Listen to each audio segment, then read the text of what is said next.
Wake up every day and say your affirmations. Go. Wake up every day and say your affirmations. Go.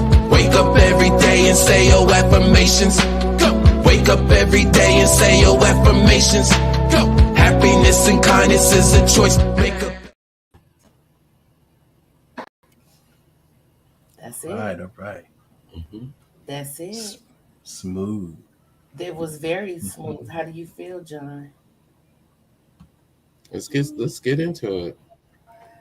You know, I hope you feel better Let's go. throughout the show. I mean, I'm like Diamond. You could talk about stuff like this in your sleep, literally. Yeah. Very smart, very knowledgeable. Great. I think Diamond, not Diamond, King Newborn is. Oh, is he telling me to keep going? iHeart. iHeart. Oh, Remember? iHeart. Yeah. It's Yes. high level things that people don't want to talk about. I want to thank everyone for jumping in on tonight's live. We have a couple people in the room right now. I want to say thank you to all of my new subscribers. Before we get started, well, after our introduction, I want to highlight some Black-owned businesses that I have come into knowing. So, with that being said, I am God Level. I am a mother.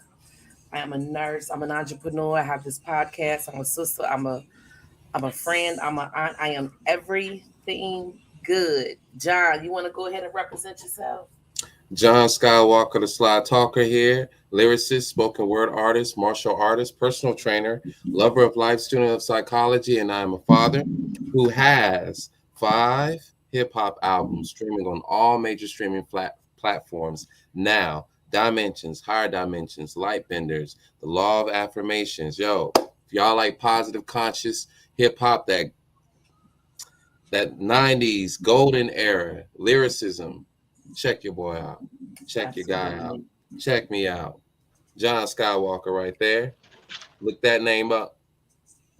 Apple, Tidal, Amazon Music, Pandora. Look that name up. That's me. Salute. King Newborn, you want to go ahead and represent yourself? Peace. This King Newborn. You can follow me on all social media platforms at Newborn Everything. And as always, I am of service. Thank you, love. Sabah Diamond, you want to go ahead and represent yourself? Yes, peace, beloved. Hetepu, everyone. I am Sinsaba Diamin, teacher, personal trainer, life coach, entrepreneur, father, confidant, brother, and everything to all that is and everyone that is. And as well, I am here of service. Hetepu. Right. Before we continue last week's topic, I want to highlight some Black-owned businesses that I came in contact with in the past couple of weeks. Healthy Habits, which is located right here in St. Louis. Vegan everything, juicing. I bought a detox from them. Amazing, absolutely amazing. I want to highlight Adina. She is the braider, best hands in the business. If you are looking for a braider, guess what? Jump on my Facebook, scroll down, you will see information regarding her. She's amazing. And she also has, I'm probably going to say this wrong. Is it Pressure Fitness? I Am Pressure Fitness. She does workouts a couple days a week. So, yeah, those two. And then also, one more. I think I posted it in the chat today. Let's see. Yep. Buttons and Bows Homes Care. This is a daycare right here located in St. Louis. If you're looking for a good place to take your child while you're out making your money, please go on our Facebook page, and her information is posted. She cares. She actually cares. This is someone, she's amazing. She's amazing what she's doing with these children. I've offered her a free spot to come on to pump up her business, all of them. Actually, I'm just waiting to hear back from all of them. All right. Before now I guess we can go ahead and get into it. This is a continuation of the violation of Black boys part. This is part 2. I do want to hit on the fact that we did come up last week. John did. John and Diamond. I was listening to both of y'all. Y'all was amazing. Our young Black boys do not have a safe space. And a safe space for them to vent, to talk about what's going on with them. When I look out at the world and I see them, I just see a war. There's a war on them, and we need them more than ever. This generation, the next generation, the one that's coming up behind us, we definitely need them, and we are losing them. I guess it would all be your point of view when you look out at the world. You can think that we're getting better, or you can think that we are not. But a lot of the stuff that is being put out there is so negative, and it is so much good being done by our Black men, and our Black men are not. The good is being overrun by the bad, because there's some damn good brothers out there. Some damn good brothers. As a matter of fact, I got 3 on this show right now. Thank you. I say. I know that it's especially when we're going to talk about relationships this summer. When dealing with relationships, I want to stress the importance of, even now, just learning this myself, how important it is to have a Black man in the home,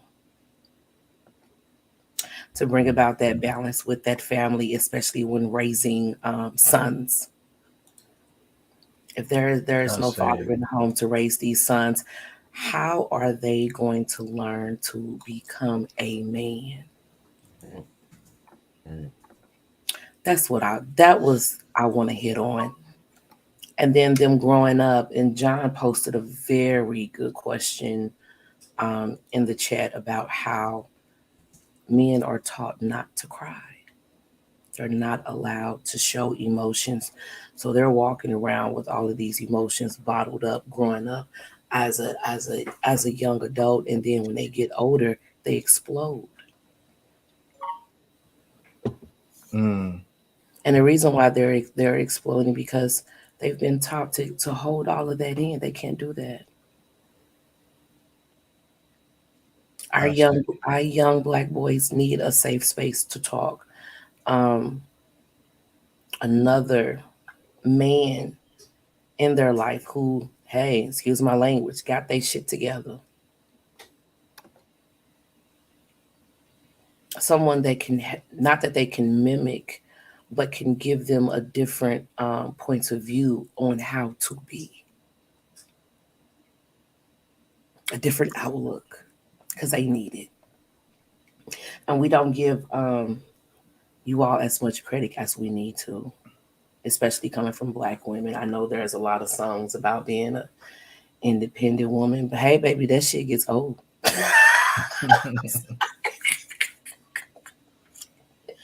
Yeah, we can do it all, but are we supposed to? No.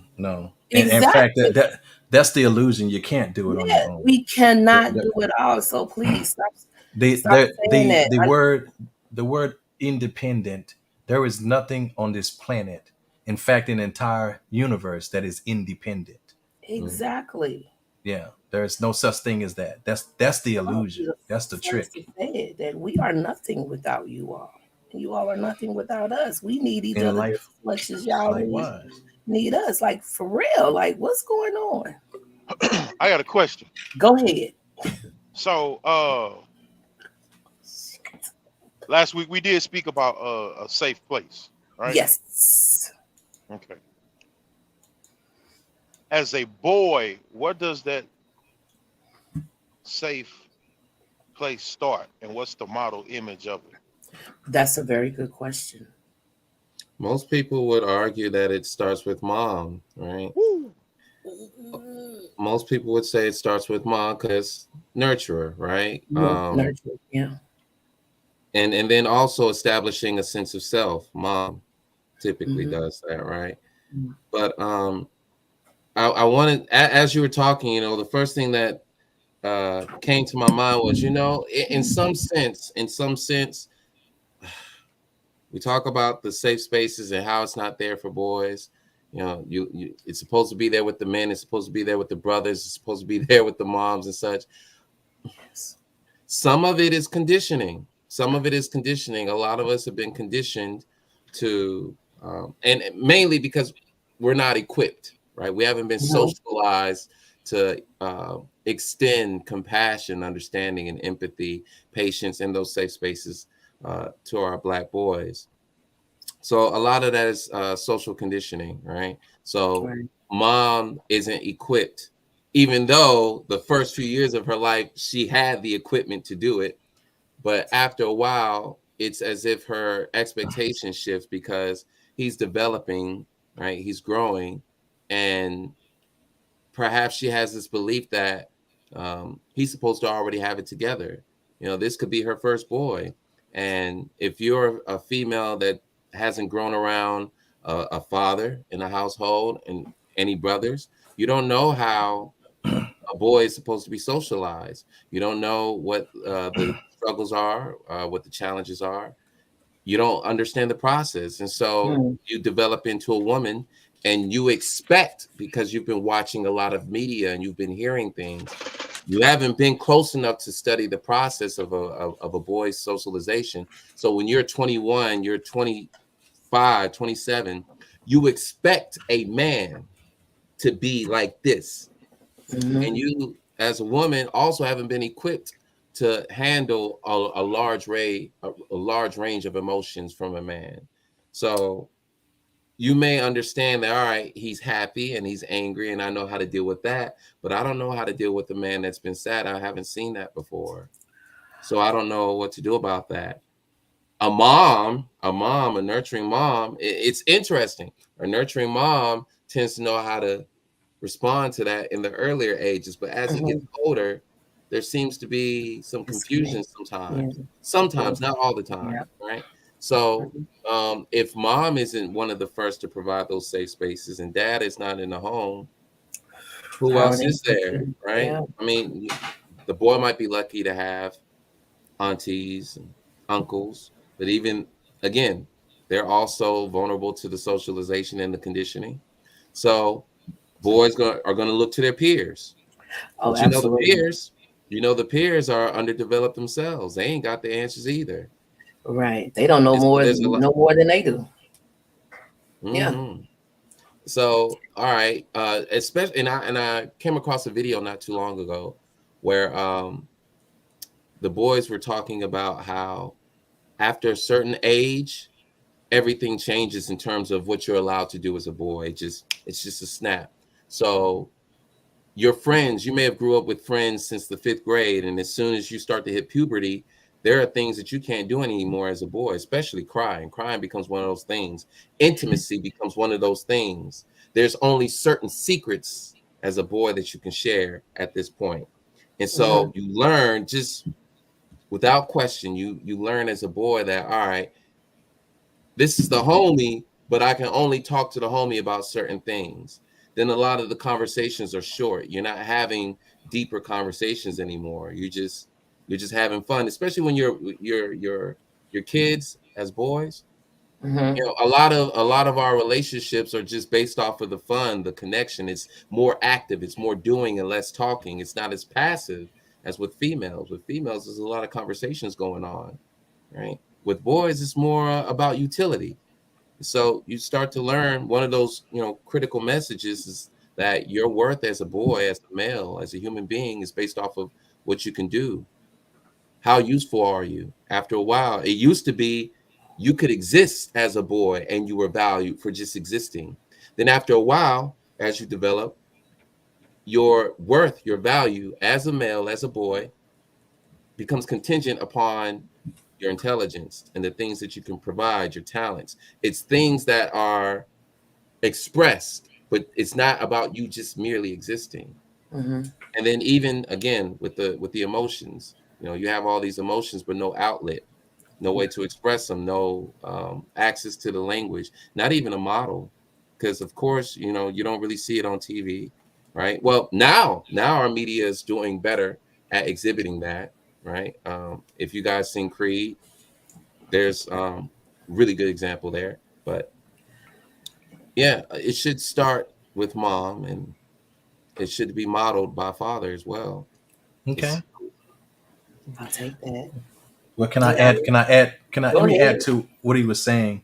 So what I came up with was I have seven principles, and this is not like a complete list of principles governing a safe space for children overall. Okay, for children overall, and because this goes both ways. And first of Yeah. all, I want to give a shout out to all women. This is Women's History Month and Empowerment Month. So I want to give a shout out to all women and let you know that you are acknowledged and you are needed. And I do appreciate your presence here on the planet because you were here first. Okay. Everything else came after you. You heard that, So, right? He just admitted it. We were here well, no, first. it's Don't- truth. Well, everything was female before we took on a male form. This is why the woman has a double X chromosome, and the man lost one of its. So we are well, I'm just saying we took after y'all. Okay, we took after y'all. We had to be. We were you first.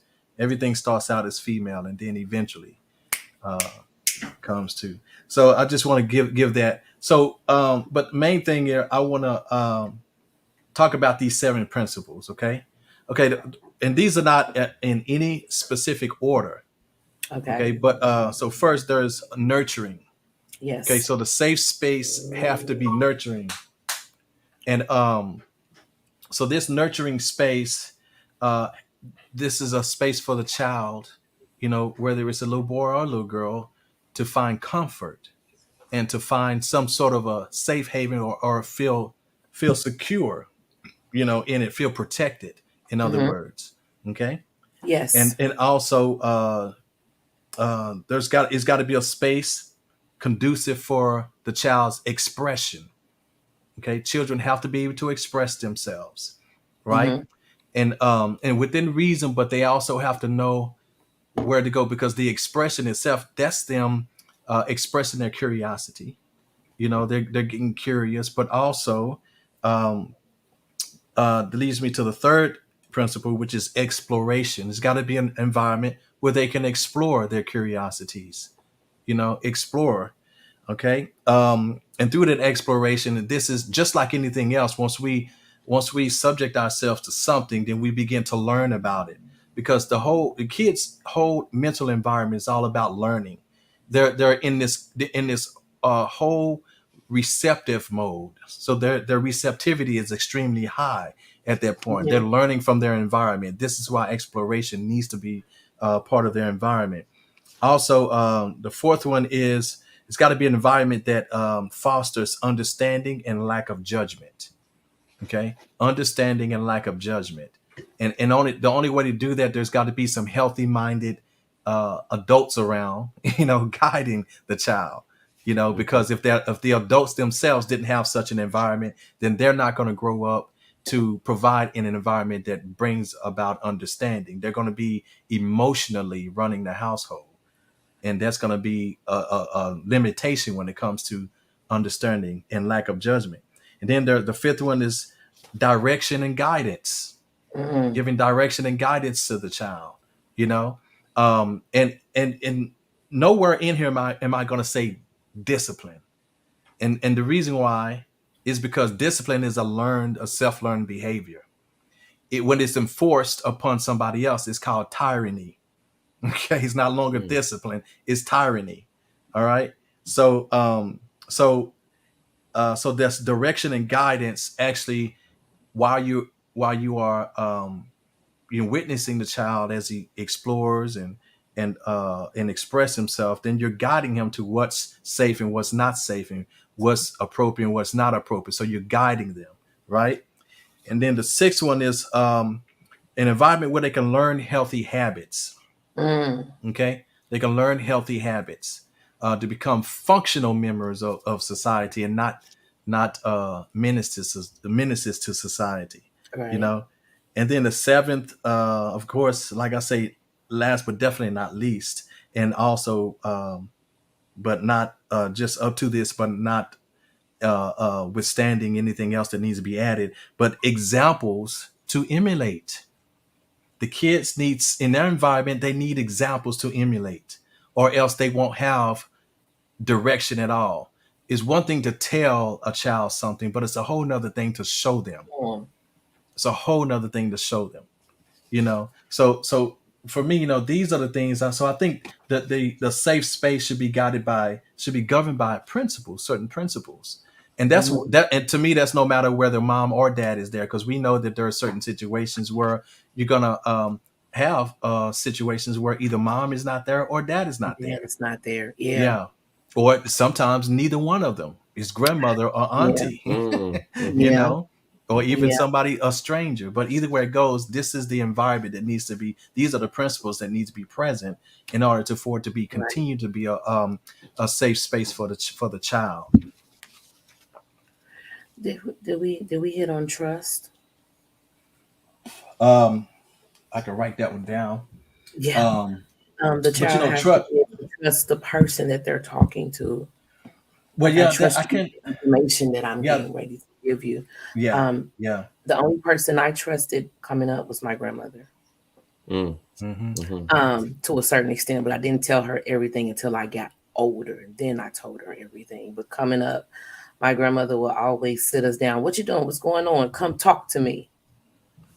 That's what she used Hmm. to always say. Come talk to me. Come talk to me. And Hmm. I'm like, what you want, grandma? But she always wanted us to talk. Um, How important do you think that well, I'm gonna see, not how important, but what's the priority, do you think? Because the thing about trust is that when kids really don't know how to judge who to trust, because Mhm. kids have been taken advantage of by those that they trust. A lot of times that's what I'll say 98, 99% of the time, the ones who take I would advantage know. of a child is those who they trust.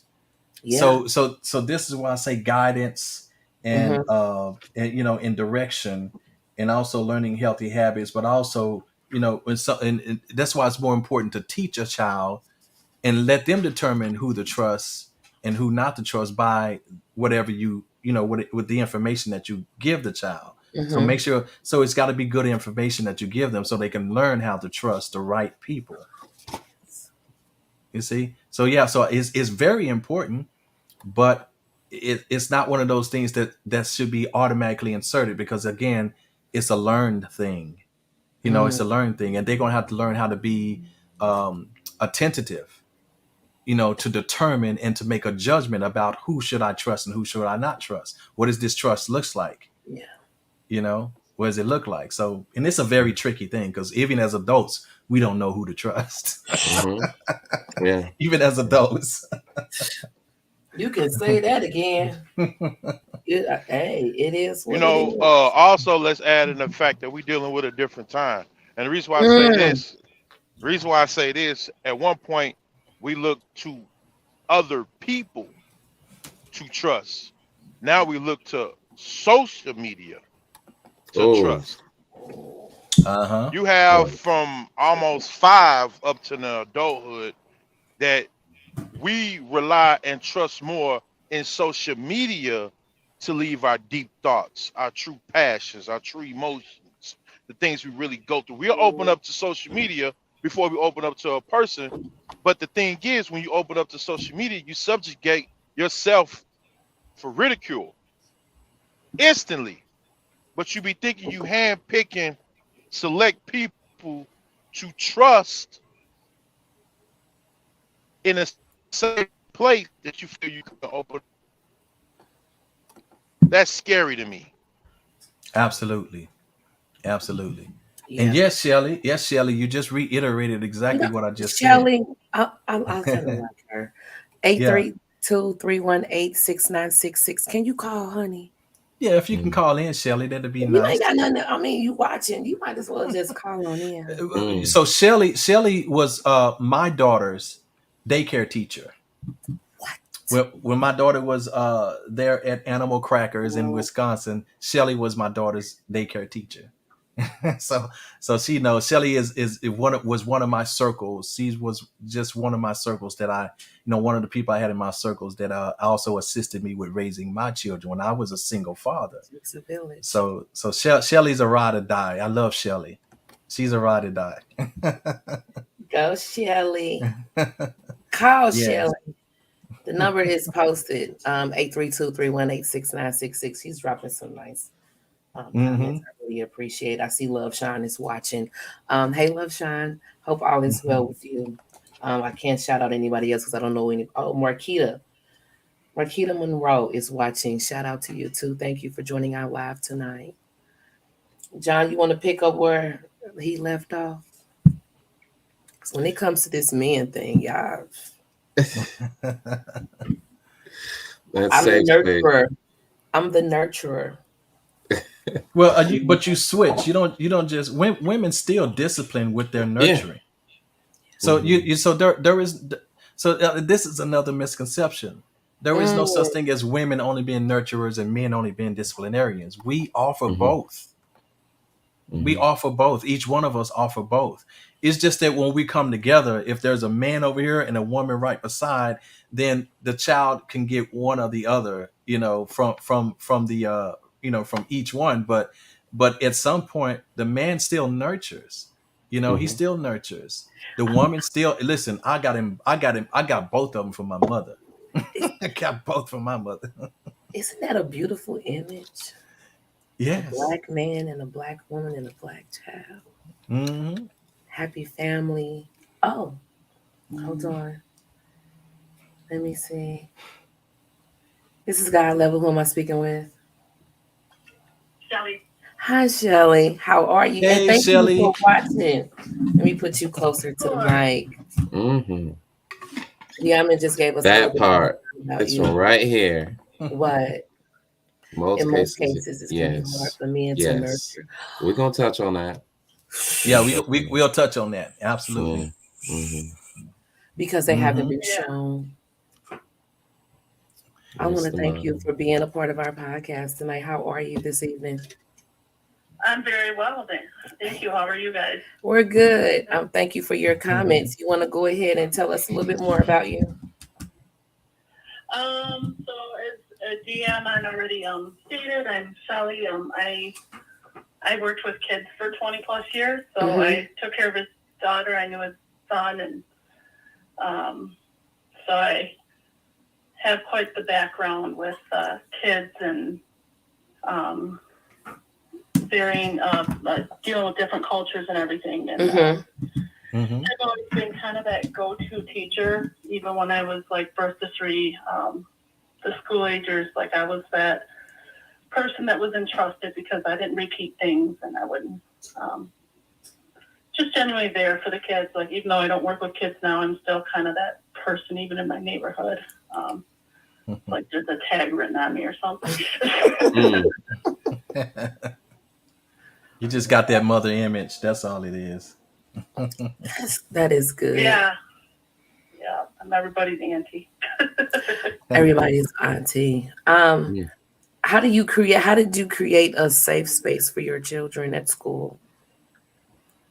So I mainly worked with the younger ones, but I always had the school agers come to me. I stuck with like birth to 3, and then I was preschool, as DM mentioned. So I was always hands-on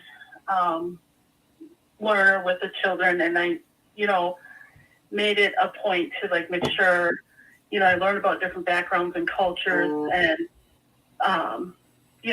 having that repertoire with the families and the parents to know their home life and that sort of different thing. And I would try to create that safe space for whatever it was. And I always had different part in the room where the kids could sit and have time to themselves or come talk to me when they're ready. Or some kids, it was different. It was through art therapy or whatever. You just kind of learn by being intuitive and knowing what the kid needs. Okay. But just always being available and knowing that you won't repeat stuff because the kid trusts to talk to you. Right. And that trust. Just being able to give advice or just sit there and listen sometimes and not say a thing. We talked about that too last week during our powwow, but that was dealing with, yeah, I guess it still rolls over and even into adulthood. Just sometimes a person just wants an ear to be able to vent and get it all off. Um, oh, okay. Do y'all have any questions for Shelly? Oh, yeah, we have a good one. Do Um, you think American culture socializes its boys properly? that's a good one No, too. Mm, not at Of all. course not. Well, and we know the reasons for that. Early age, you're taught to man up. You're not socialized properly. You're expected to just know everything and just be. oh, And they're still a Mhm. child, and it's like they're not little adults. I mean, I could say that for girls too, but mhm. the topic's like boys. But yeah, Yes. definitely, like 100%. Mhm.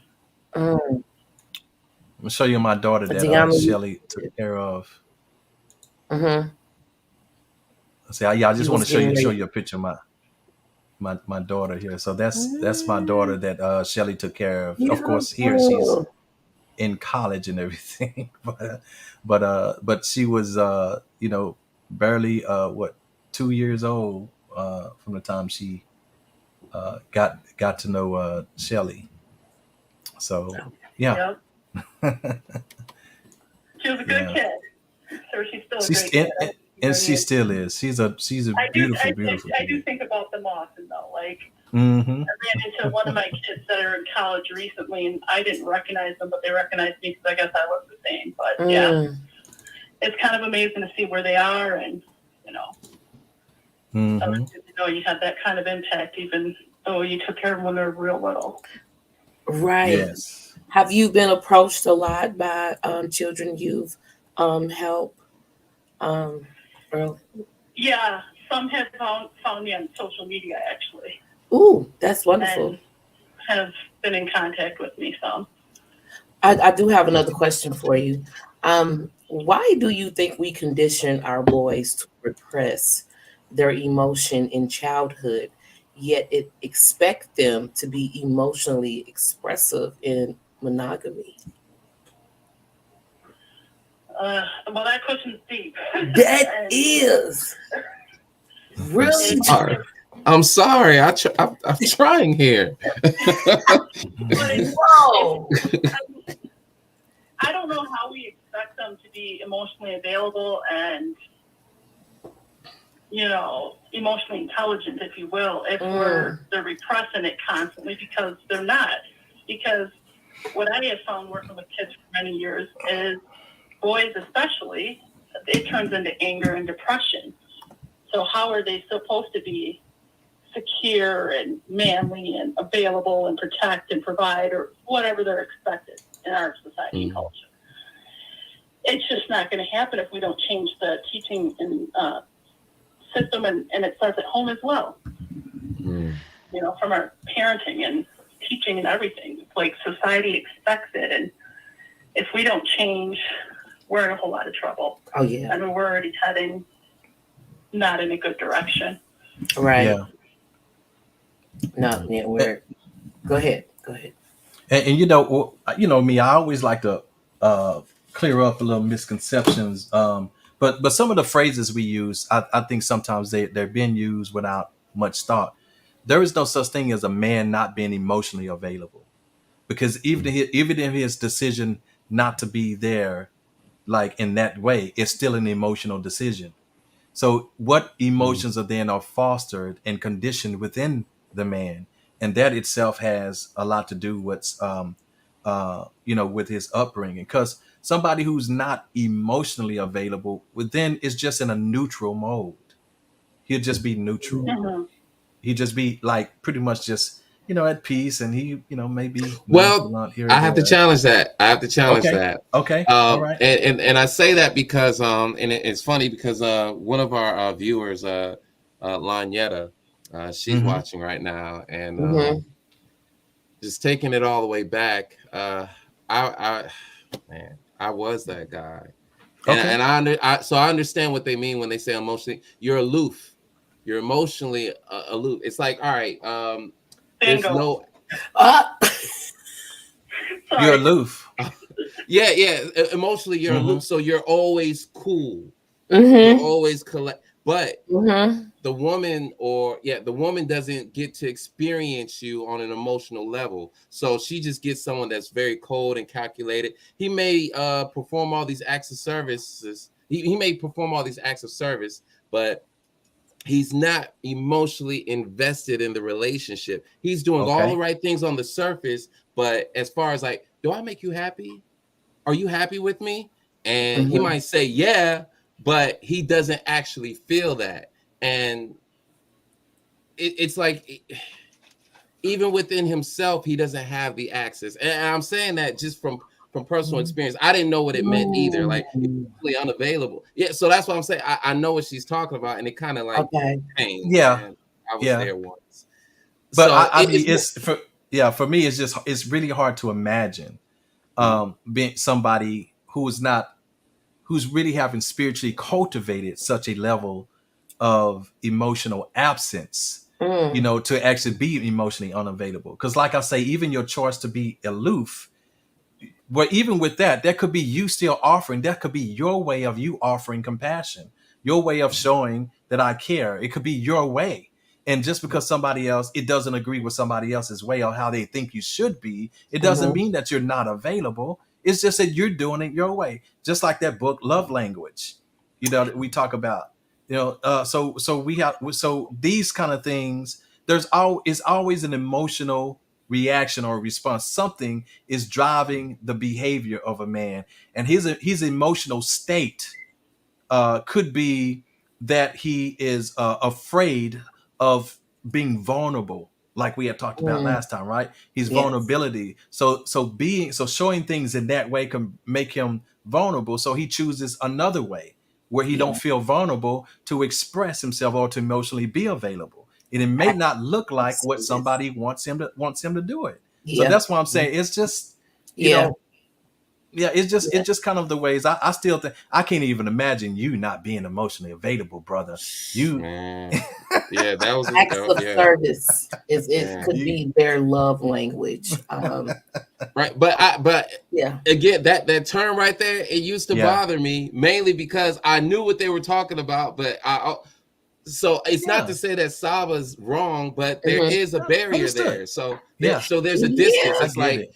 I'm here physically, I'm here, but you can't have. I don't want you to have access to my fears and my anxieties and Sure. even Yeah. my happiness, right? Yeah. So there's a distance. So that's what's meant by emotional availability. That woman doesn't get access to those experiences. So yeah, Mhm. she gets the physical, but she don't like. Dang, are you okay? Like, yeah, I'm fine. Well, then let's look at the alternative. What about the ones who are emotionally available in these kind of ways? A man that is so sensitive and so vulnerable to his feelings get hurt so easily, and he expresses by being abusive. That's emotional availability. Yeah, they out there. It ain't fun though, is it? Yeah. Oh, It ain't fun, but it's true. Yes, a lot of times, sadly. Oh, she said they've been called a simp a lot of times, sadly. oh. Well, a lot of times, but this is why I say that's why that principle has got to have examples to emulate, and I think a man in the home that can actually show, where the son can actually emulate that emotional expression, that healthy emotional expression. That's what I would say, and I think that itself, because it gives him a chance to again explore his emotions on that vulnerable level in a safe space with his father, like the constant I love yous, hugs, and stuff like that coming from the man, to the boy. He will grow up to also be able to express the same thing. He would become, it would be his level of affection. And I think that's what people are really asking for when they say somebody who's not emotionally available. What they're saying, he's not expressive enough. He's not affectionate. Yeah. He's just not affectionate enough. It doesn't mean that he's not emotionally available. He's just expressing a certain condition, emotional condition, And instead of being withdrawn. He's not even his being withdrawn is still an emotional expression because it's fear. It's fear. He's trying to protect other aspects of himself because that he don't want to be touched or to be scrutinized. So he's trying to protect that. Like Shelly said, if he's been called a simp, and then we get this over masculine teaching, boys cannot cry and so forth, then he puts that in the background and say, I got to show up and I got to protect that. So it switches his emotional condition. So he's still going to be emotionally expressive. It just ain't going to be like it ain't going to be the emotion that you like. That's all it is. It's not going to show up the way you think it's going. That's it. That's it. So Saba, let me ask you this then. Let me ask you this. So based off what you said and what we are alluding to as in a cipher right now, how strong is that hug, that I love you, and that nurturing from a man, a grown man? How strong is that against 1, 2, maybe 10 likes on social media? That makes all the difference in the world, because it's confident building. The likes and all that stuff on social media gives you temporary bouts of dopamine. Say it again one more time. Say it again. Temporary bouts of dopamine. What's the word you just used? Dopamine. But you got to keep what's the word going before back that? For that fix. Right. What's that word before that? Temporary. Okay. It's temporary. Okay. That means I hope somebody listening. Yeah. You got to keep chasing that high. You see what I'm saying? But when you have somebody who has nurtured you in that from the get-go, your dopamine is constantly turned on, and it adds to your self-esteem, your self-confidence, and things like that. You're secure within yourself. So you don't need a dopamine fix, so because you already got that turned on, and it was nurtured and cultivated in you in your childhood. And so even now, like when I talk to Master Skywalker and King Newborn, they're my brothers, we say I love you. We send virtual hugs, and I know that there's a genuine compassionate connection between us. That right there, I don't care all the likes in the world can't match that. They couldn't match it because even as an adult man, because I didn't have that coming from a man when I was a child. The men that I knew that came into my mom's life were abusive. And many times I found myself trying to protect my mother, putting my own self in danger. They were abusive. See, so I didn't see good examples of men when I was growing up. And so I was one of them who grew up with lacking, being able to express affection, because I was always in warrior mode, trying to protect and and but now it's like, I actually crave that connection with other males. I crave that connection. And even if I get it from my brothers, I got my most of my best friends are males. My best friends are males, other males, and they ain't the ones who always trying to, talk about, let's go out to a strip club and let's go drink here. It ain't none of that. No, It is heart to heart talking. I love yous. Give me a hug. You're empowering you to, you great, holding me to my greatness. I hold them to their greatness and so forth. That's what we do. And that just comes across away from another male to a male, like it can't come across from anybody else. So yeah. So I heard that. Oh, I'm sorry. I'm sorry. That was a text message. I'm sorry. That's all good. I didn't turn it off. Shelly. Oh, I did have it on silent and it still came through. You still with us, Shelly? You still with us, Shelly? Shelly gonna have to come on one day and talk about daycare, or not daycare, school boys, school. Yeah, children in school. Yeah, I would love to. I have a lot of background in that. Yes. Yes, she does. Wait a minute. Is there another question? Does John have another question? At what age does Shelly think boys are socialized to stop crying? Why you don't like me? Your questions are great, John. 5, 7, 10.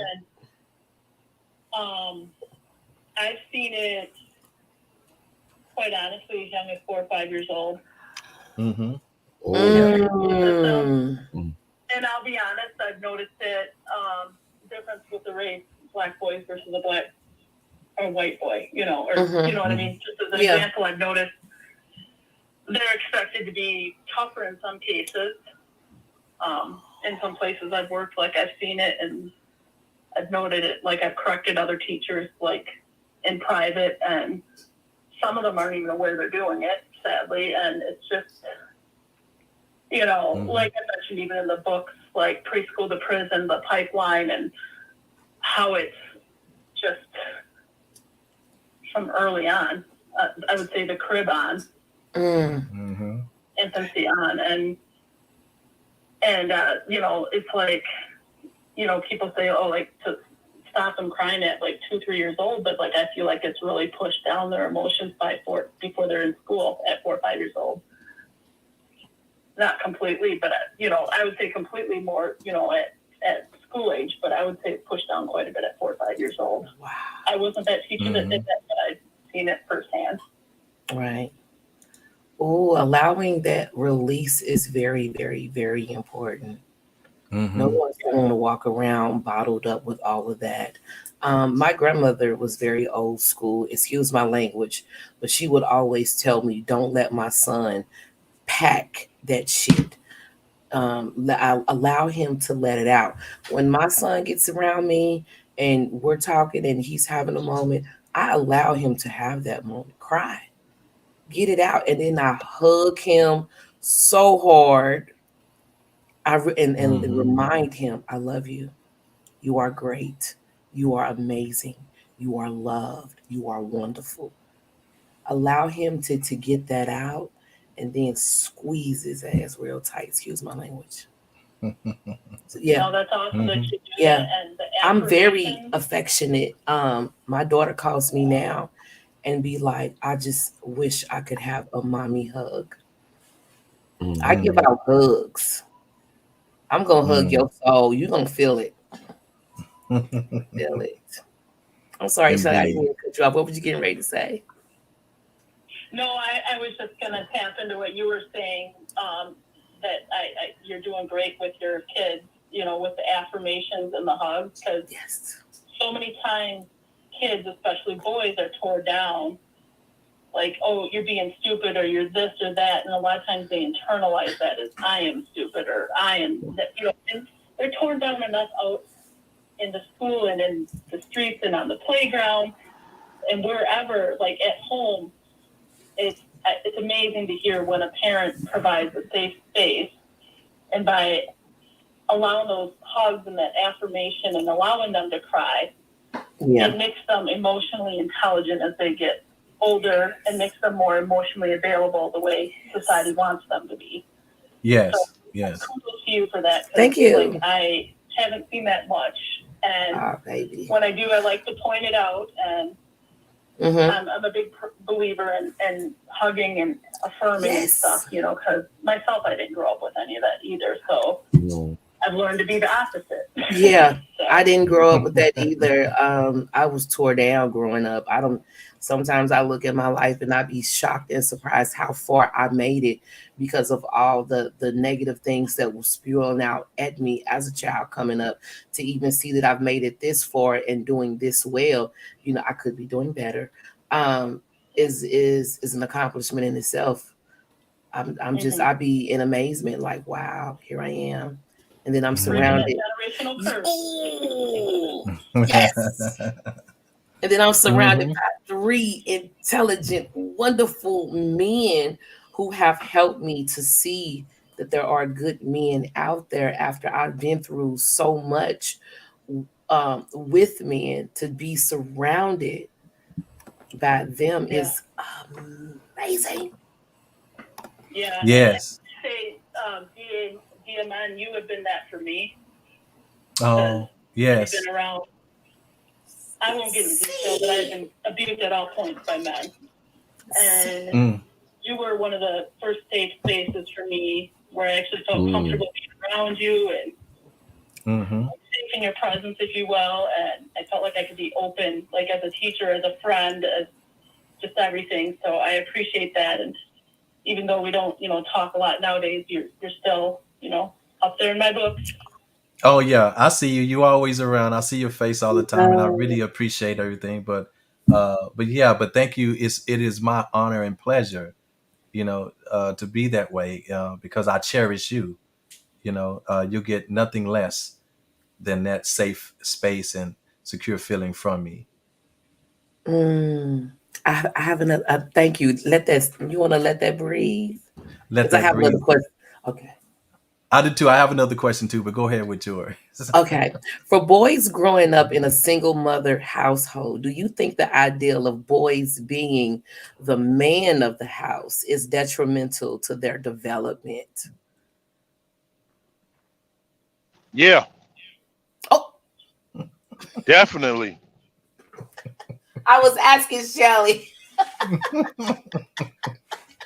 I'm sorry, we know Miss what Shelley. we know I what don't know. King Newborn thinks. If you want to answer, you can answer. She said, go ahead.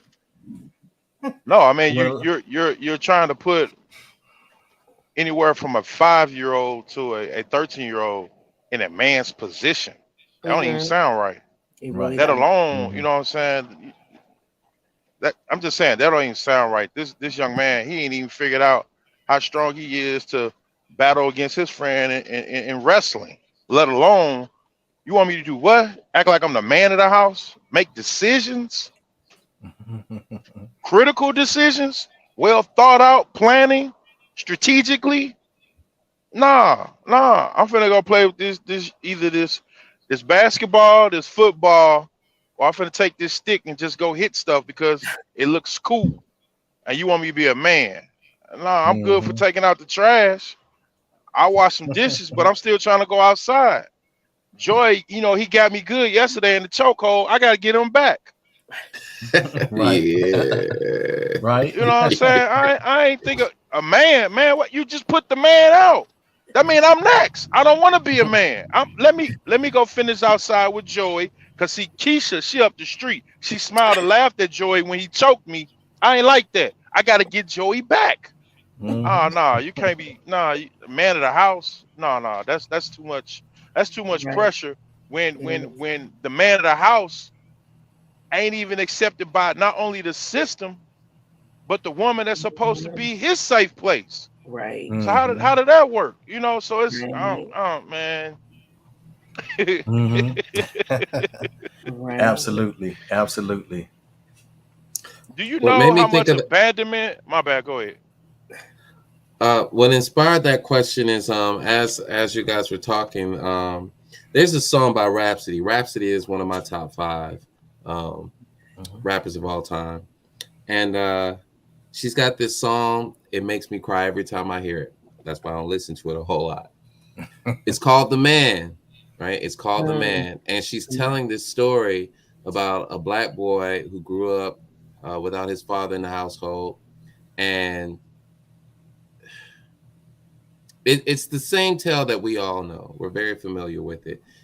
Father ain't in the house, mom's working a couple of jobs, and that black boy is looking at his mom doing all this work, and he's upset and he feels kind of bad, like, yo, I got to do something about this, right? And of course, there's those subtle messages that some black mothers put out there. Hey, you the man of the house, and so you tell that to a black boy, or at least the right one, and he gonna take that seriously. Hell And yeah. so in the song, she talked about how this boy, grew up to be a teenager, and he was out in the streets, he was hustling.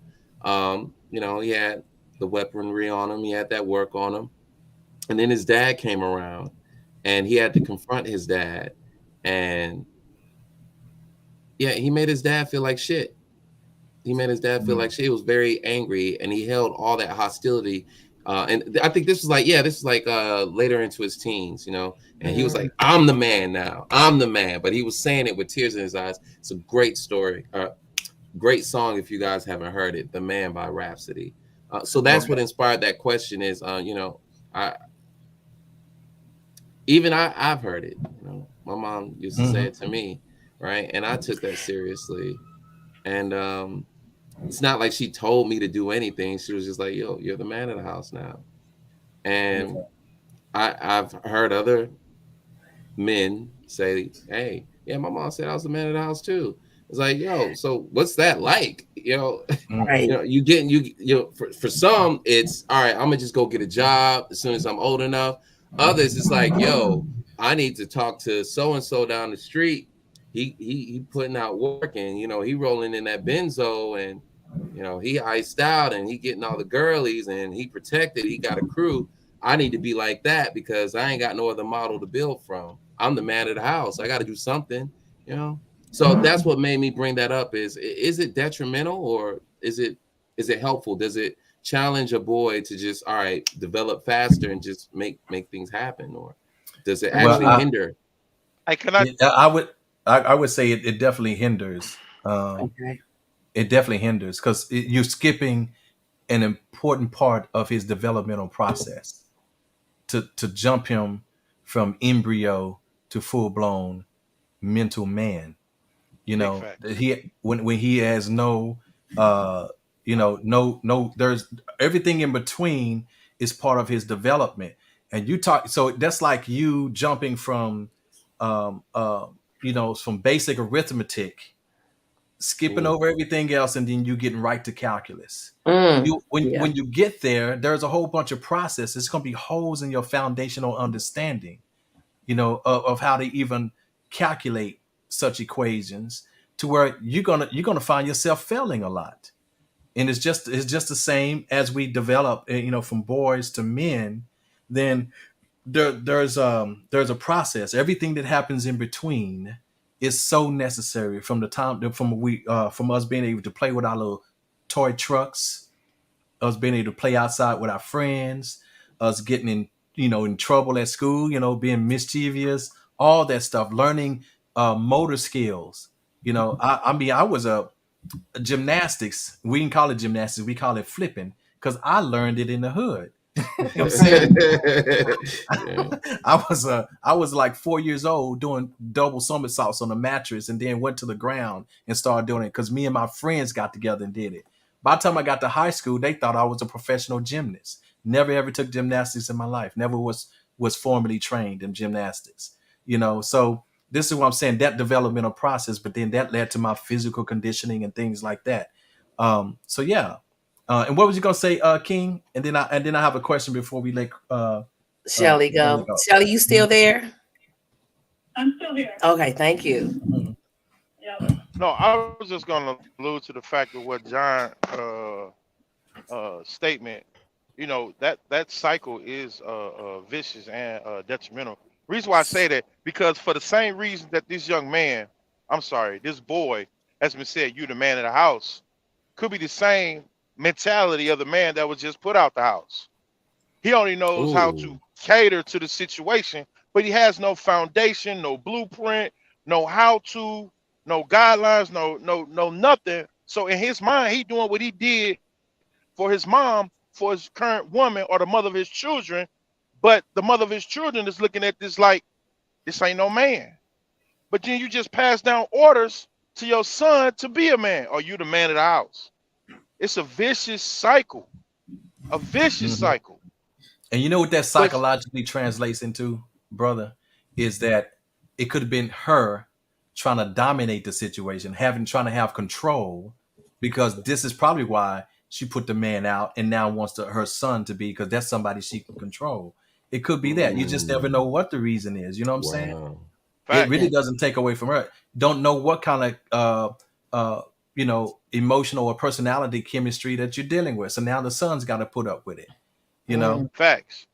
Yeah. I was just trying to spill over into the fact that with everything that we saying in light of violation of young boys, even with creating that space, it's very important that communication still has to be had, period. Big time. Mm-hmm. And understand, sometimes communication ain't even sometimes facts. Sometimes communication is not necessarily words. Right. Body language. Mm-hmm. The way you carry yourself, the way you might even be ashamed of who you are as a young boy, because you see in the world, like, you still recording everything, you still have your own consciousness of what's going on in the world. Then you got your home front, that's a whole nother world. And then you got, like Sabadama said, I can't even play with my Tonka truck, my Hot Wheels car, or better yet, the video game, because my psyche all messed up. I'm not even allowed to be in an imaginary place of me as a young boy trying to become a teenager. Like I'm Mhm. skipping all of that because of everything. My sensory is overload on nothing but saying that I'm not right, and I ain't even got to that level yet.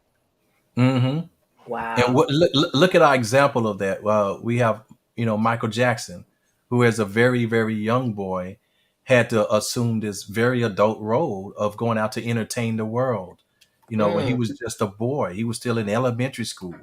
When this happened, look what he did as a grown man. He tried to recreate his childhood, the childhood that he missed. So he created this Never Never Land, and he wanted to hang around children. And look what kind of position that put him in. You see, so a lot of times that's what happens. That's what happens when you deny a growing boy his childhood. Then you throw him into a situation of once he becomes a man, he has his own situation with a girl or whatever, or even just out in the world. He's gonna try to go back and get that developmental stage. It's just by nature. He's gonna go out and start exploring and all this other kind of stuff, and he's gonna be making a lot of mistakes because the world is not as forgiving to a man as he is to a boy. You know, Or or so or a woman. Mm. yeah, a woman is not either. They definitely take more from a boy than they would from a man. They just won't tolerate it, but they're not understanding the part they played in it. Mhm. The And part what's they so played in it. crazy is the main thing that's always said, and for clarity for whoever's watching or listening to this, I love all. I want to be clear on that. This is a safe place. God Mhm. level things that people don't want to talk about. That's the very, very, very, very important. But just think about this. By the time this young boy considered himself liking on a woman, he's liking from a boy's mentality. On top of the fact the world is telling him that he needs to grow up. On top of the fact the woman that he's encountering is looking at him as he's supposed to be that man. Now, being that he missed out on the middle of everything, in his head he matured because he handling business at the home front because mom has anointed him, you the man of the house. Mm-mm. Skipped all over the rites of passage, Oh right? my God. Think about that. For whoever listened, just really think about that. And you Hmm. just sent them out to the world based off, and I'm not shooting at nobody. I'm just saying from a man's perspective. I used to be a barber for 16 years. It's a lot of from the age 2 on up to men that's been married for 10, 20, 30 years, or guys, young men that are in high school. You'd be surprised at some of the stories that, just a haircut will bring about a boy or a Yeah. man. Oh yeah. Yep. I'm telling you. You ever seen a grown man be told he can't wear a haircut? Huh? Hmm. Anybody? Never. A grown man be told by his wife, no, no, no, no, no, no, no, no, Oh, no, that's no. emasculating. Yeah. Oh, Yeah. okay, That's okay. And, emasculating. and because she has assumed this particular role based off the example that I'm giving, that even when she was raising her son, like you said, control, it got to a point that the son said, "Hey, you told me when I was 6, I was the man. Now that I'm 15, like John said, I got that tool on me. I'm outside. I get respect now. Ain't no laughing no more. I am a man." She lost control the second time from the father to the son. And now that she has a new man, he ain't even a man. Hmm. He's still living from a mature boy perspective.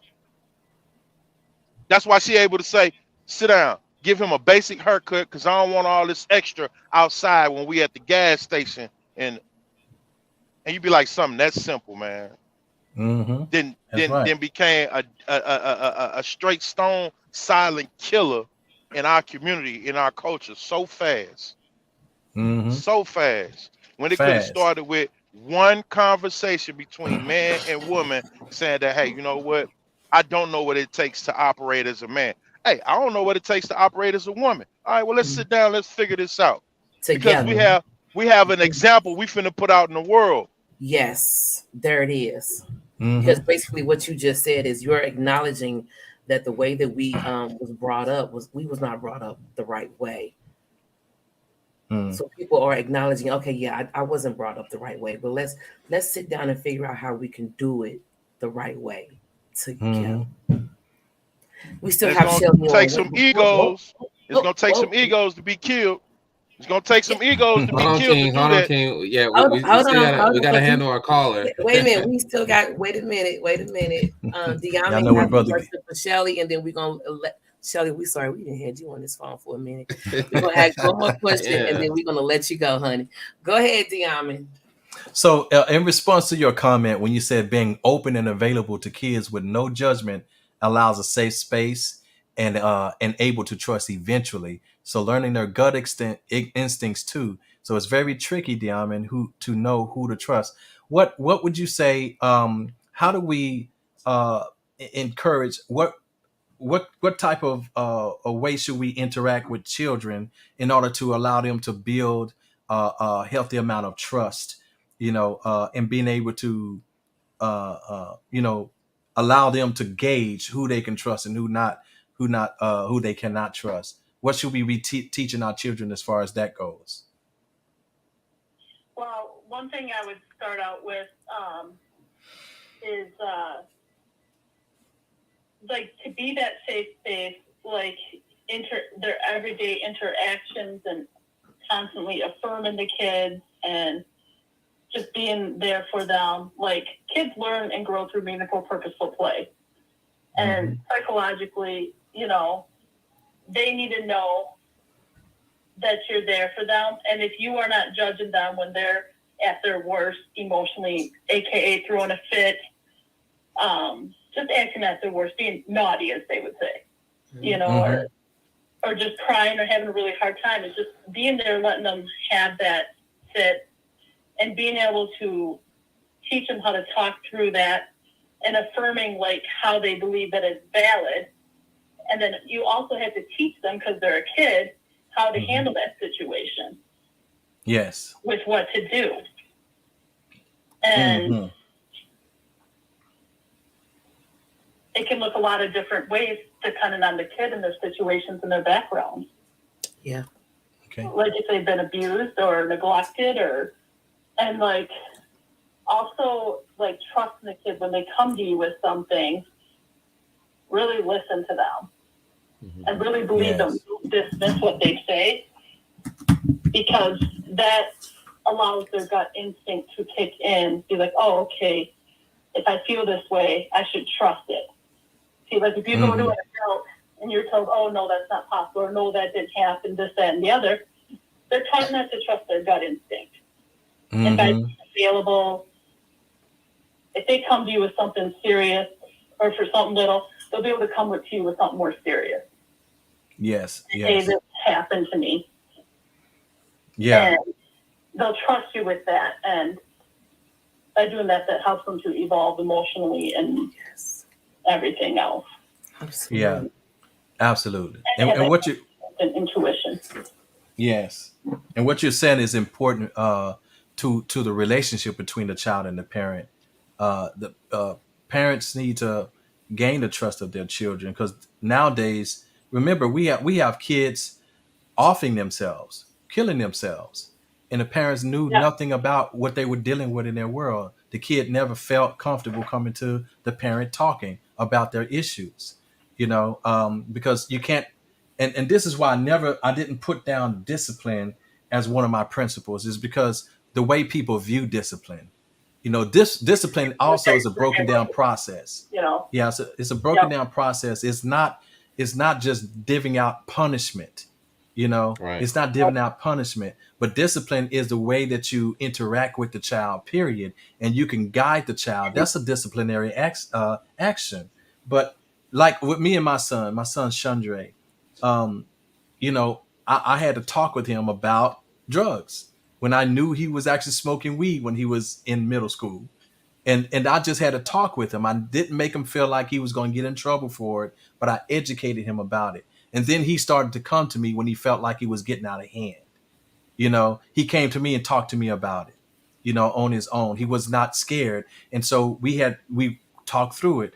It didn't stop him from smoking weed, but I did let him know that you need to curb that you need to curb it, but just don't ever do it in my house, because then we're going to have a problem. But, you know, the fact is, if I shut you out, you're going to end up doing it anyway, just without my knowledge. I'd rather you do it with my knowledge, you know, never having my approval, but at least I have knowledge of it. So we talked about it.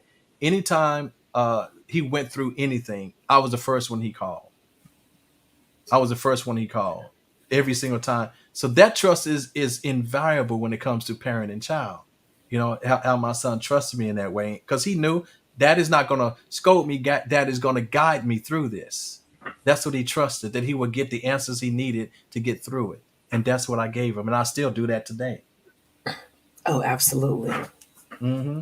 I can relate to that when it comes to especially my oldest daughter. She's in Cincinnati, Ohio right now, so she has her moments. But anything that go wrong, I'm the first person she calls. Mm. I am the first, and I love being the first person she calls. That's a lot. That means a lot to me. Mm-hmm. To know that she's going to come to me first. Mom, let's talk. Let's sit down. Yeah, I love it. My son, yes. when he's not going to call, but when he's around me, Mm-hmm. he starts to relax, and then he opens up, and then I listen. And I respond according to the conversation. That is, if he is looking for a response or if he wants one. Because sometimes, again, when it comes to you all men, I'm learning to sit and listen. Just listen. Mm-hmm. Ashe. Shelly, I want to thank you for calling in. We really appreciate it. Thank you, Shelly. Yeah, thank you for riding along. I know it's a long ride. Yeah, it was a long. How long was she on here? Yeah. Oh my God, 45 minutes. Girl, you was just a part of the show today. That's all.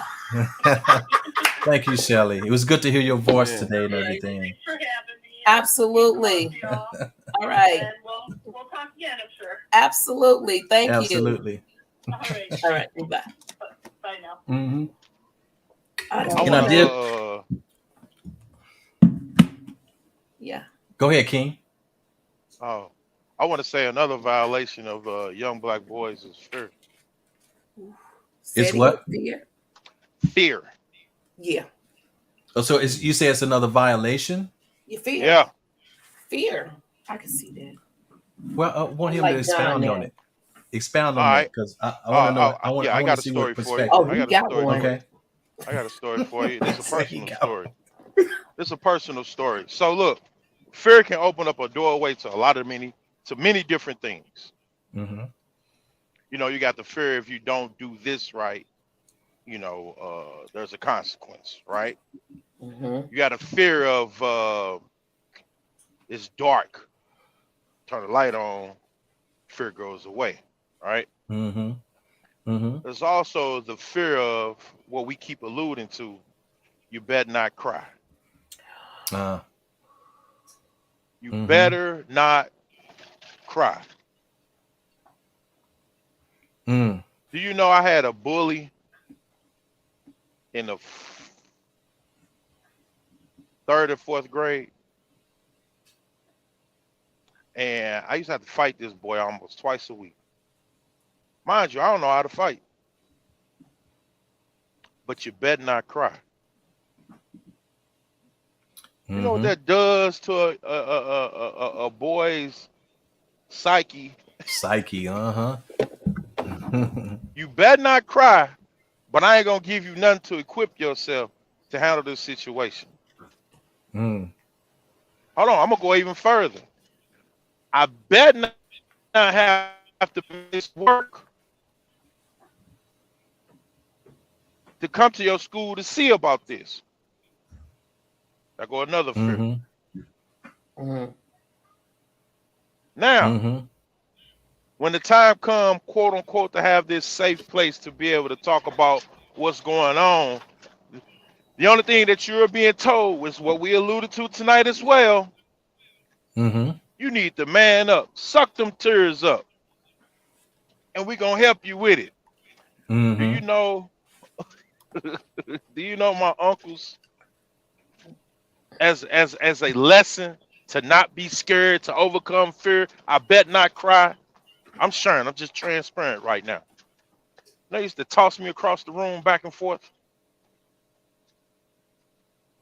Mm-hmm. To anybody else, you might be like, "Oh, that ain't nothing." No, I mean, when I say toss, I mean literally pick up, throw in the air, back and forth across the room. Mm-hmm. Yep. After a while, it created a place in me that I used to tuck everything in because regardless of what I say, it's still my fault. Thanks to Yeah. fear. Yeah. Thanks to fear. By the time I was in the sixth grade, going to Blewett Middle High, I fought every day. That's in St. Louis on 20th and Cass. I fought every day. I got suspended on my birthday, February 27th, and I was told I was the problem. I'm gonna Mm-hmm. go even further. I'm gonna go even further. Safe place was created for me, which forced me to get my hand speed together. Was by my workshop teacher. This is still in this is grade school in the sixth grade. He pulled me to the side one day and told me everything gonna be okay. Gave me a hug. First time ever getting a real hug from a man. I bust out crying. Didn't even know why. Just bust out crying. Mm-hmm. Cause this Yeah. man saw the pain in me. Mm-hmm. Do you know after that I went to 12th and Park, started taking boxing lessons. So every day I sparred at school and I sparred at 12th and Park. I got my hand speed together for 7th grade. I ain't had no more problems after that. Even though I fought the next 2 years, I ain't had no real problems no more. But I'm just saying, shout out to fear. Well, do you understand too that even the boys you had to fight, they were also dealing with the same thing in their life. Exactly. Mm. See, that was the Exactly. cycle. That's the thing. That's the A reality of unwritten it. rule, a unwritten rule of a cycle that's constantly going on, and ain't nobody taking the time out to talk about it, to break the curse that's constantly being passed down. But we See, looking for our young men to save, but at the same time, we're looking at our young men and adult men to be 100% men. uh-huh. Yep. Exactly. I think this is what Love Sean also was sort of alluding to on this comment. She said, I've always encouraged my grandsons to leave their emotions and feelings out. So I tell them all the time that could be great, but their path to greatness is going to be different. And but here's the thing. There is a time to where in the developmental stage, the psychological developmental stage of children, we have certain faculties within us that we express. The ones that are put in place is our faculty of learning and receptivity, and also emotions. Emotions come with the body, number one. Because when you are responding to an event, something that's happening in your life, no matter what, it could be a sound, it could be, whether it's a loud thud or whether it's somebody talking to you, whatever. There are hormones that are actually developing in your body according to how you're perceiving what's going on. Those hormones are going to tell you how to emotionally react. Okay, they're going to tell your body what to do. Right? It's going to either send you into fight or flight, you know, or it's gonna be relaxing to you, it's gonna make you excited or what have you, you know. Huh? No, John, I'm trying to get Oh, into it. John, go ahead. oh. That's why I was And down there. Go ahead. and so these faculties are in place, but also it only within the first 7 years of life do they start to try to get a handle on those things. Only within the first 7 years of life do they make their own decisions on how to try to get a handle of those things. It really takes a human the 28 years of life before they can start to realize of all the emotional conditionings that they have actually set for themselves, how they've responded to their um, the events that happened in their life, the experiences they've had all the way up to that time, to where, and then they finally say, you know what, I need to change. And this is almost at the age of 30. Some of them, like me, was over 30 when I figured out, okay, I need to change some things. I got to take handle on this. But it's normal anywhere from up to 20, and some people never transcend that level of psychological expression. They never do, because if you don't embark upon, whether by yourself or somebody leads you to a some sort of a spiritual cultivation, some sort of way to where you can understand the world around you more, from a deeper perspective, so you can start responding to the falsities in life. The way you feel and the way you perceive is not the way things are, and we don't always take the time to teach our children that, and let alone our teenagers and so forth. I was just looking at a video to where this lady, this cop was knocking on this lady's door, uh trying to figure out why she was kicking her son out, 16-year-old son out. And she's like, well, my 16-year-old son had a court date this morning, and he didn't show up, so she was taking her son to court. Well, they had a court date because he had kicked in her door, and she had to call the cops on him. And now there was a court date set up, and she said that she had actually uh, um, explained to her sister, who was there, not to let her son in if he came by because he didn't make his court date. Now there's a warrant out for his arrest. The cop was saying, well, you can't tell him not to come back in. He said, if you lock him out, then he can kick in the door. She said, oh no, there is no kicking in my door. And if my son is out of hand, and I got other little children here. And so the whole time I'm seeing this, I'm thinking, where did she fail? Because her 16-year-old son has no respect for her. His emotions are more important than his respect for her. So where did she fail? And there was no man in the house. There was no man in the house.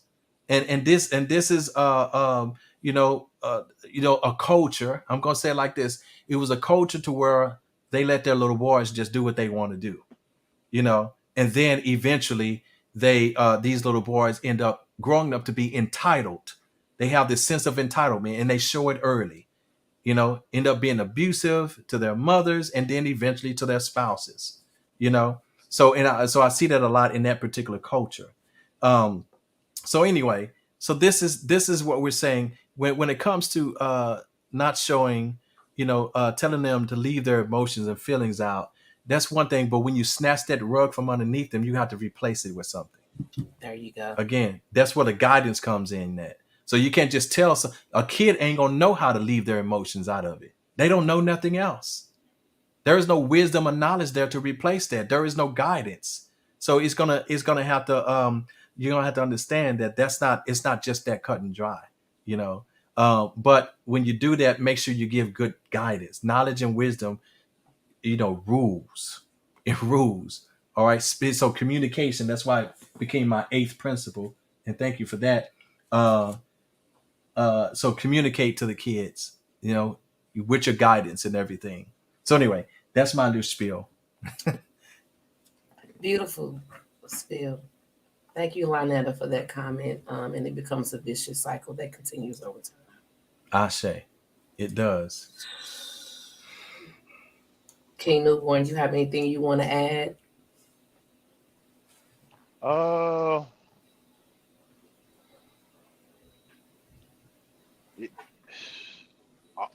If I can't say nothing else, to not just this panel, but just to whoever's listening or watching this,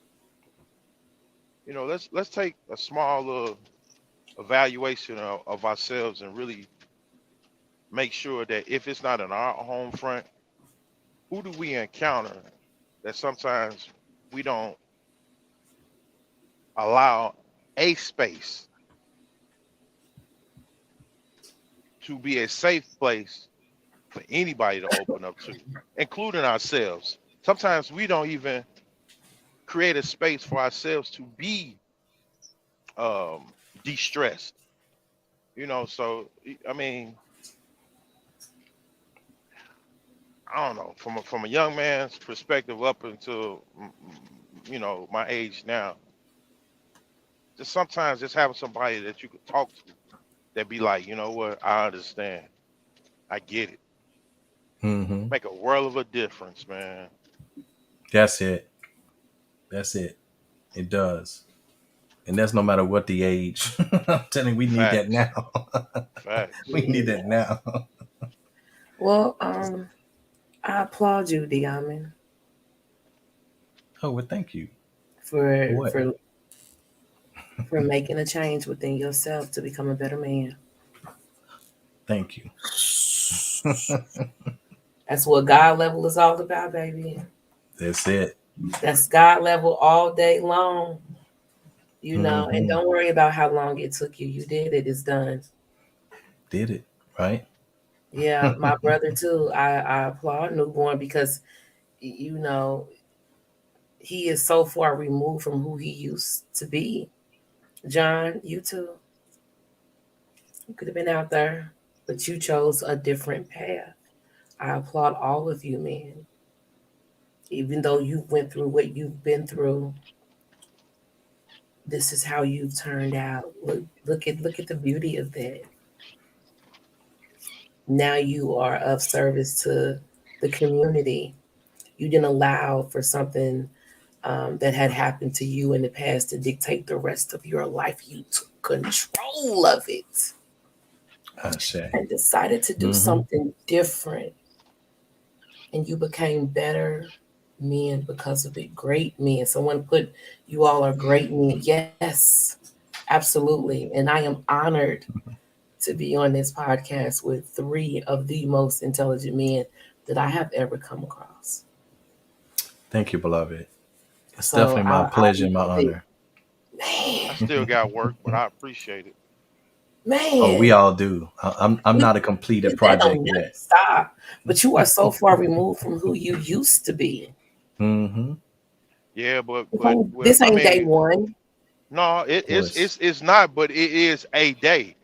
I Yeah. mean, man, look, even within this conversation, all three of us have encountered either a moment or a conversation within the past week or two that constantly remind us, like, man, Mm-hmm.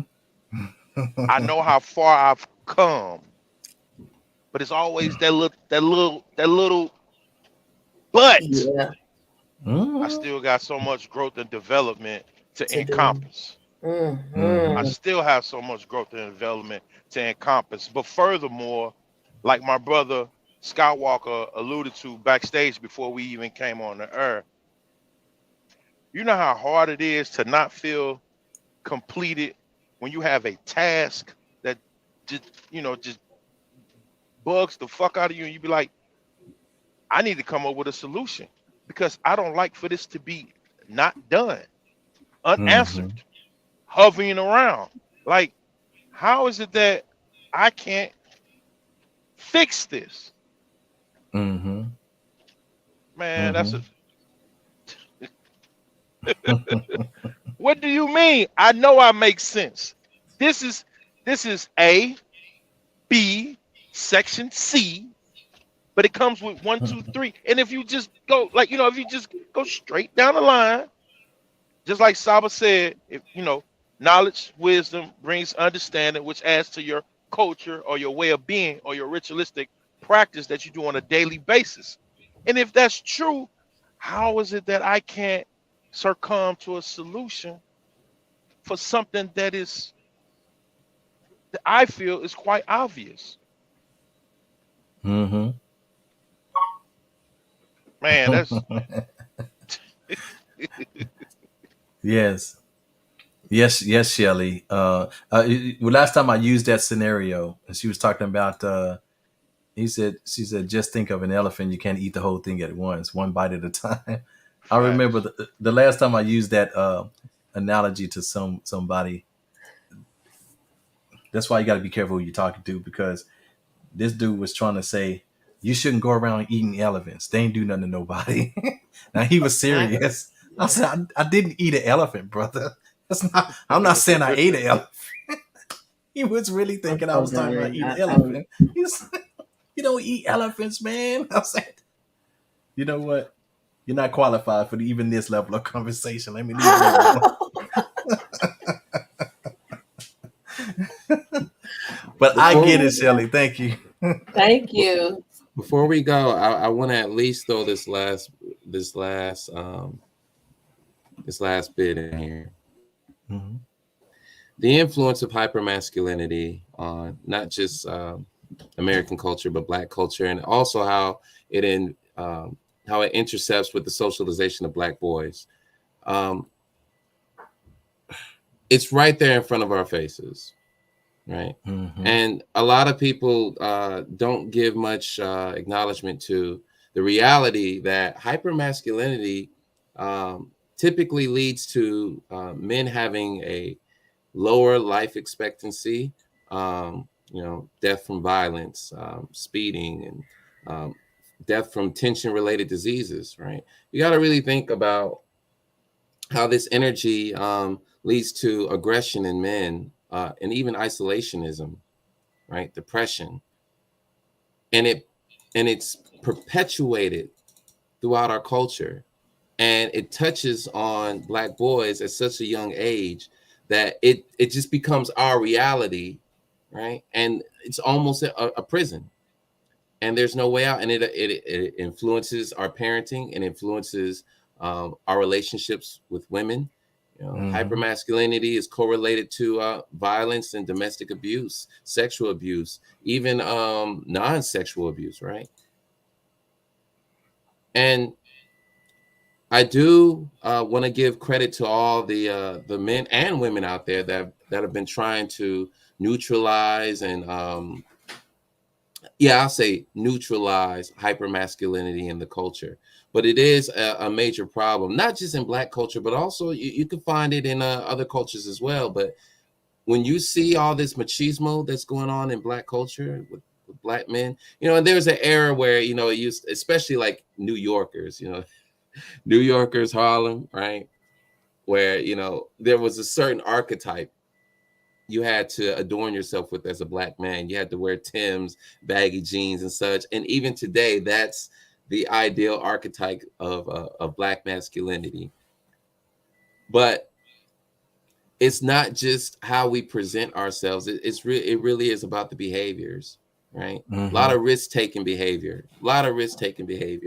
Most men, practical men, are going to take calculated risks, not high-risk behaviors, right? Hypermasculinity being so pervasive,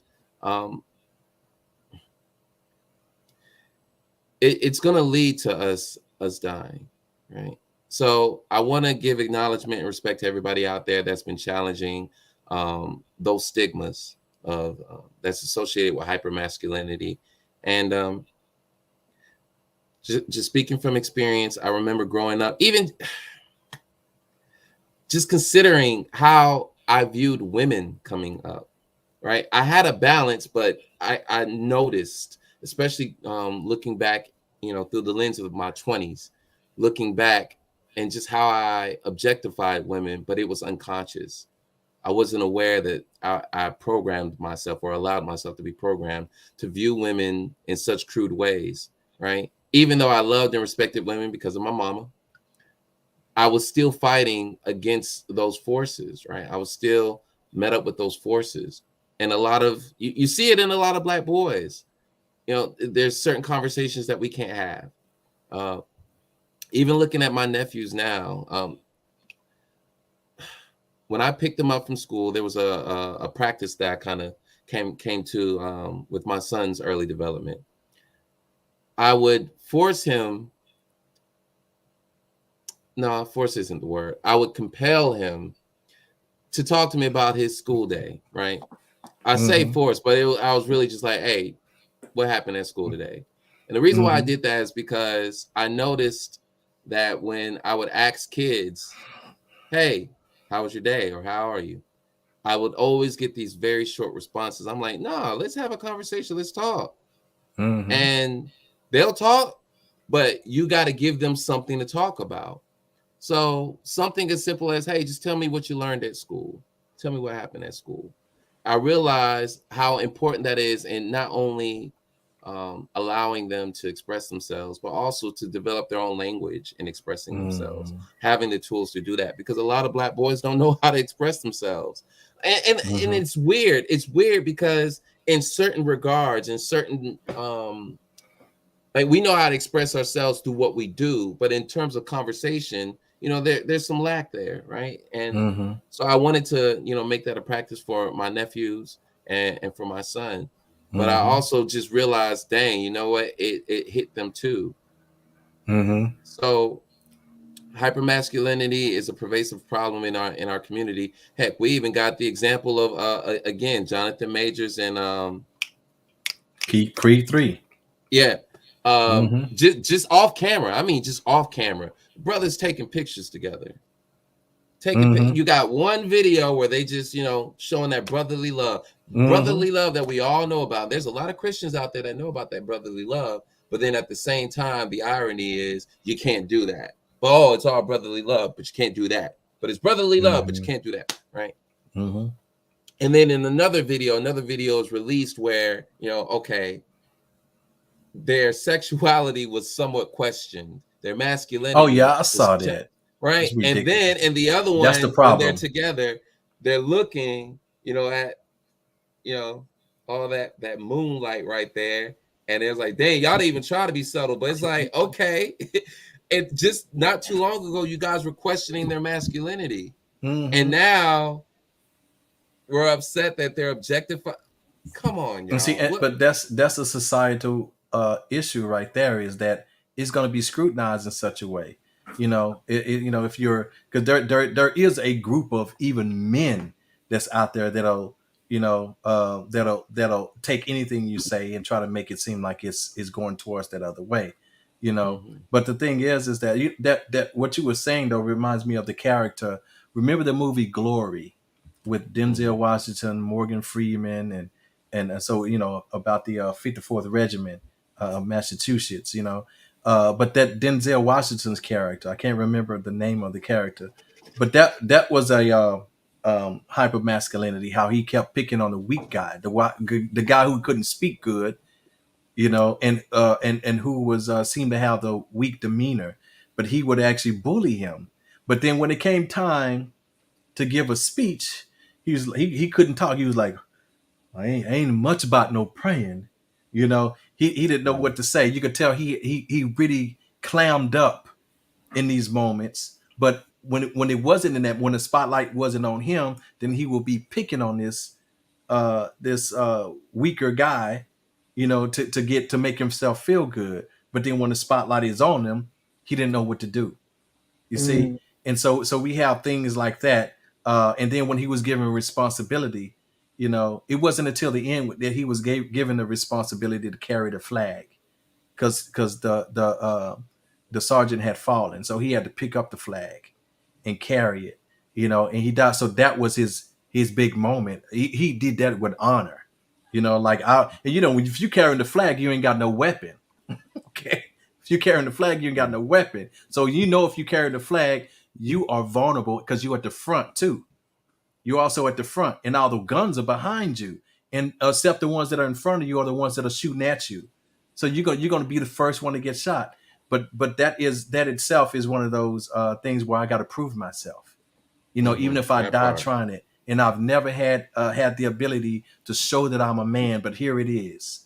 I'm at that moment, you know, and so yeah. So that reminds me of that character. I haven't seen that movie in a while. I got to go and see that. I used to watch it every night. That one in Lion King every night when I was in college. So, but thank you for that commentary, though, John. Very eye opening. Yeah, it is, especially even considering just media portrayals, right? Because we keep talking about positive male role models, right? But even again through the lens of hypermasculinity, that message of a masculine man is violent. You see it in action movies, sports, right? Yes. Masculine men are violent, and there's a sense of privilege that's accompanied with that, which again it kind of supports this very toxic idea that even men of power are abusive in some way, and they're glamorized and glorified for being violent and abusive, right? Oh, that's a masculine man, that's the alpha, right? And then we got that all convoluted, right? But I just wanted to mention that in the conversation that homophobia and hypermasculinity are some socializing factors that have been impinging on the development of our Black boys. Again, even looking at it through sex, a lot of women are, have been vocal about how they haven't been privy to, the big O, right? The orgasm, because of how they've been socialized to look at sex. Boys are socialized to look at sex as, okay, I'm supposed to be pleased and she's going to be pleased no matter what. That's hypermasculinity, right? And so there's no equity even in those spaces right there as it relates to sex. There's a patriarchal mindset that's again toxic through the lens of hypermasculinity. So these forces right here, you gotta look out for them, and you gotta temper them. Right. And that goes for both mother, auntie, grandma, grandfather. I know it's going to take a lot for us to look at ourselves and to evaluate our culture and our media influences and really say, all right, we're going to cut these things out. But I mean, you're going to keep reproducing the same kind of men if you don't make a change. If our culture doesn't make a change and say, all right, you know what, this is okay and this isn't, if our culture doesn't do that, we're going to keep reproducing the same types of men. Yep. You want something different, do something different. There you go. So I'll pinch it off there. King Newborn, you have anything you want to say in closing? No, I'm good. Okay. Diamond? Nope, I've said everything I'm going to say on this issue. Okay. Love on our children. Be their peace, their support system, nurture them. Be their safe space from the moment they come out of the womb, not just for a couple of years, but for your lifetime. I see. Yeah, that's my piece. John, what you got for us? Oldie but a goodie, because it's relative. Absolutely. We take it. I so early? Nah, I so late. Call it bad timing. I don't want to violate. Let me find my hiding space. Hopefully my mind escapes. Want to reach a higher place. Building up the confidence empire state till the sky is scraped. Like coffin ceilings. Buried in my feelings. I'm feeling indifferent. Life or death situation, man, I can't tell the difference. Found a reason to smile, but my smile was counterfeit. Guess I don't amount to shh. Keep myself preoccupied so I don't have the time to cry. Only the strong survive.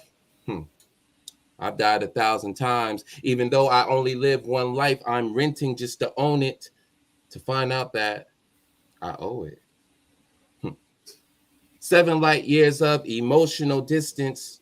Heart rate is Speedy Gonzalez. Running with the quickness says I'm sitting still.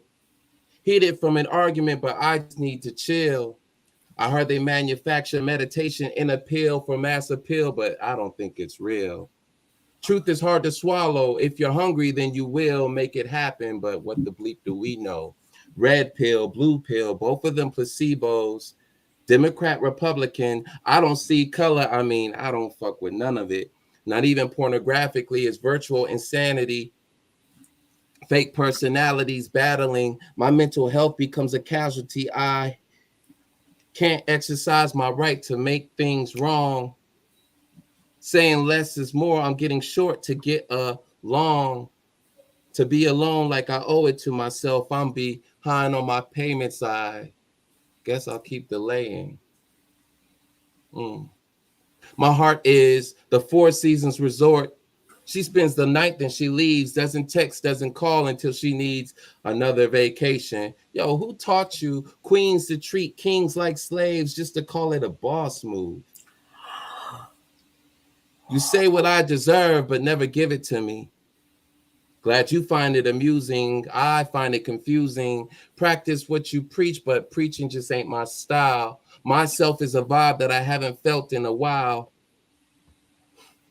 I tell you I'm fine. You know it's a lie. You say that I'm dope. I cannot get high off my own supply. Too humble for narcissism. Your arrogance is cheap. Good woman you are, but not committed as you think. You're just another love song for my heart to do the break dance to. I need new dance moves. I'm just a black man without the freedom to be me. I isolate to exercise my freedom to be weak. Bless. Bless. Bless, bless. Bless. Mm-hmm. Bruh. Yeah. A goodie indeed. Somebody put up the hands. Yes. He said, I'm so late. Isolate. Yes. Get along. Yes. Need alone. Oh, man. Bruh. He be coming with them bars, don't he? Man, don't he? Man, your wordplay. Is Yeah. ready. Yeah, I'm getting short to get along. Yeah, it'd be like that. Yeah, you hear me? But double entendres. Hey, Yeah. I fucks with you. I'm gonna have to come to you for some lessons man. on that though, Who John. you Oh my telling? God. You and me both. Man. I can't even Them pick up a double pen. I'm just like, entendres, bruh. You gotta pay attention. You gotta pay attention. amazing. Yes, as always. yes. Absolutely amazing. Also, I one more isolate. thing. I'd be remiss if I didn't at least put this up on the screen for the black men out there. Absolutely. We do have resources, y'all. Therapyforblackmen.org, 100blackmen.org, and we have besomeone.org. There are a lot of resources there for not just black men, but also the children as well. So if you are watching this, rewind that real quick and look at those websites, check them out, get some resources there for therapy and also mentorship. Become a mentor. Safe space for our young black boys, because I don't care what these songs are saying, what this new generation of women are saying. We need our black men. Period. I see. We cannot do this without you. And I was just talking to a young lady this morning. I said, it's beautiful that, Black women are number one in leading the country in entrepreneurship. Okay. Beautiful. But you know what would be even better? When we can do a reach back to our own black men and pull them up with us.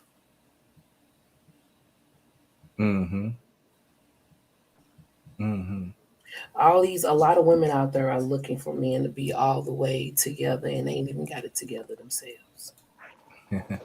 Yeah. I'm sorry. Let's be real. A woman like Chris cannot. Tucker said. Chris Tucker say, same time, man. Same time. We got to do that together. We come up at the same time. We got to do it together. I need you all. And it was apparent. I'm glad that I didn't go the rest of my life thinking the way that I was thinking towards me. And I'm glad that you all have been um, pivotal in changing that thought process. So when I look at me, and my brother used to say, you know, you look, Dion, I was just saying this earlier today, that I look at stuff straight on. He was like, I'm gonna need for you to start walking to the side just a tad bit and get a different perspective. And he's been telling me this for years, and I heard him. I just wasn't accepting the message, and I apologize for that. As you can see, a lot of the gems that you have dropped on me, I've held on to. Mm-hmm. I love you. I love you all. We love you And too, sis. Yeah, we need Salute you to all. everybody. Yes. Salute to everybody for joining us today and all your comments. Thank you, Shelly, for calling in. Mm-hmm. Yeah. Thank you, Love Sean. Yeah. And what's her name? Lionette? Mm-hmm. What's her? Did I say it right?